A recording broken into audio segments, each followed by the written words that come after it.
Yang negatifnya kayak gitu. Itu satu ya, itu satu bridge-nya.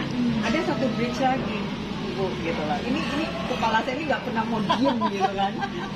Karena saya mendalami ion negatif itu udah lama, udah lala, pada rulohnya dibangkitin oleh Kalaras tahun ini gitu kan. Tahun ini ya? Iya, saya mendalamnya tahun 2007. Jadi gini, kalau kita mixkan lagi kan kita bicara tadi Qi. Ion negatif ini berarti Qi positif. Nah, jadi diagnosa medis misal kita ambil satu hipertensi. Ya. Sedangkan kalau kita bicara medikal, dia membuat suatu ada parameter. Orang yang hipertensi adalah sistolnya sekian, diastolnya sekian. Oke?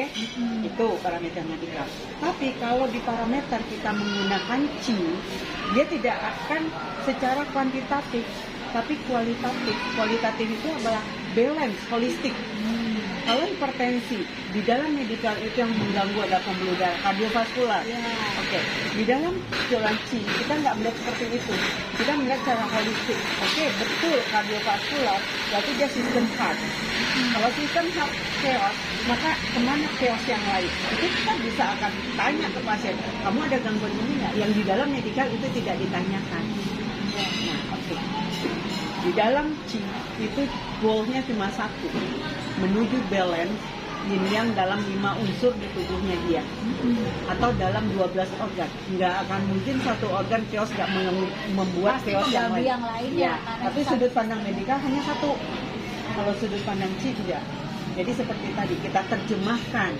Oke, hipertensi di medikal ini kita terjemahkan di dalam ilmu Qi. Hipertensi itu imbalance yang chaosnya itu sistem heart.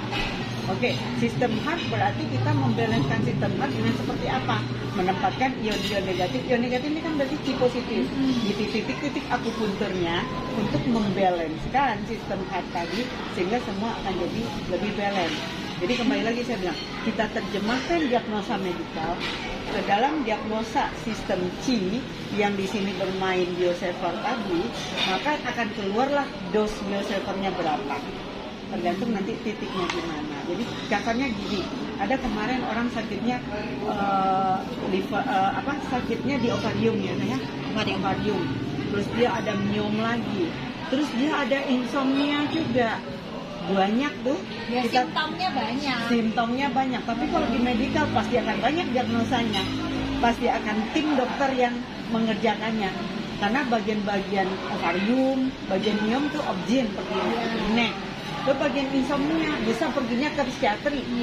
Oke, lalu dia ternyata ada gangguan juga hipertensinya, internis, banyak. Tapi kalau di sistem Qi kita akan translatekan aja. Oke, dia berarti gangguan adalah sistem kidney. Karena pengurusan terhadap reproduksi dan hormonal, kan tadi ovarium, miom itu kan gangguan pada hormonal, itu sistem kidney. Lalu kalau dia insomnia, hipertensi, itu semua masuk ke yang sistem heart. Sangat-sangat signifikan kita mendiagnosanya. Sehingga butuhnya dia berapa nih biosavernya? Ya butuhnya biosaver yang bisa menentukan balance daripada sistem heart sama sistem kidney-nya. Jadi kita nggak bicara kuantitatif, tapi kita bicara kualitatif. Tapi kita akan bisa mengalihkan dia ke sini. Jadi kan jembatannya itu dua arah ya Ibu ya. Sudah dari sini kita bawa ke sini untuk treatment. Dari sini kita ditransfer lagi ke sini dengan apa? USG, ultrasound dia. Oke, lalu kita kembalikan ke psikiatrinya, kita kembalikan ke dokter internisnya, ukur BP-nya berapa, ukur EKG-nya, keluar angka kuantitatif. Betul. Jadi dua arah. Kita nggak bisa ngomong, oh udah sembuh, kenapa? Aku udah enakan. Oh udah sembuh, gimana? Aku nggak ada lagi tidurku. Itu masih kualitatif. Nggak bisa kita bicara di medikal internasional. Harus ada pengukuran indikatornya. Back, kembalikan, periksa kembali. Ternyata before afternya, hasil labnya, hasil USG-nya, hasil pengukuran BP-nya, hasil dari psikiatrinya keluar, ada nggak? Tidak bisa mengatakan oke. Treatment saya bisa terukur dengan kuantitatif. Jadi ada dua cara kalau kita bikin jembatan. Kalau yang cara pertama kita harus riset ya, mengukur alat, mencari alat berapa nih ion positif yang sakit Qi A, C, B, sedangkan variasi individu tinggi.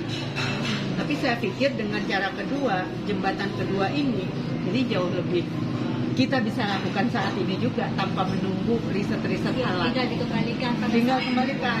Tinggal bridge-nya ini, jembatannya ini mesti dua arah. Sini kita translate, kita treatment di sini, kembalikan ke sini untuk diukur kembali parameternya. Baru kita keluar, oh ini pasien sembuh, keluar 1 data, keluar 2 data, 3 data, silahkan diambil untuk riset.